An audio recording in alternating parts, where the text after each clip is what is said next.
হ্যাঁ নিয়েছি। এই সময় কি মাছ আনছি আমি রান্না বসাইছি। দেখো কত সুন্দর মাছ, মাছটা সুন্দর দেখছো দেখে লয়ে আইছি। আচ্ছা তাই তাহলে রাখেন কালি। নদীর তরতাজা মাছ,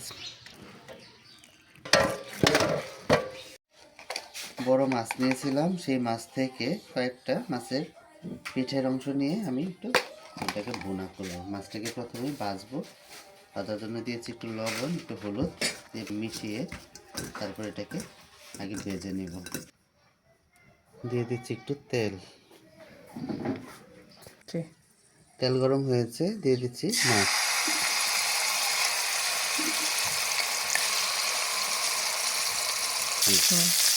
হ্যাঁ, মাছগুলো এক পিঠ ভাজা হয়ে গেছে, তাই অপর পিঠ উল্টে দিচ্ছি। মাছটা ভাজা হয়ে গেছে, এখন নামিয়ে নিচ্ছি। কড়াই বসিয়ে দিয়েছি, দিয়ে দিচ্ছি তেল। এখন দিয়ে দেবো কতগুলো পেঁয়াজ কুচি,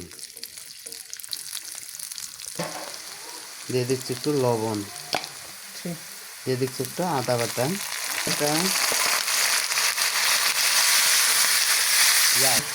দিয়ে দিচ্ছি একটু হলুদ, একটু ধনিয়া গুঁড়া, মরিচ গুঁড়া, একটু জিরা গুঁড়া।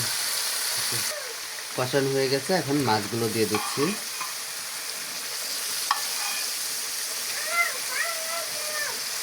দিয়ে দিচ্ছি একটা কাঁচামরিচ। রান্নাটা প্রায় হয়ে গেছে, আমি কয়েকটা ধনিয়া পাতা দিয়ে দিচ্ছি।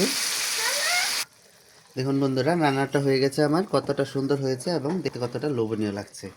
অবশ্যই আপনারা এবার রান্না করে খাবেন, দেখবেন অনেক টেস্ট হবে। ধন্যবাদ সবাইকে।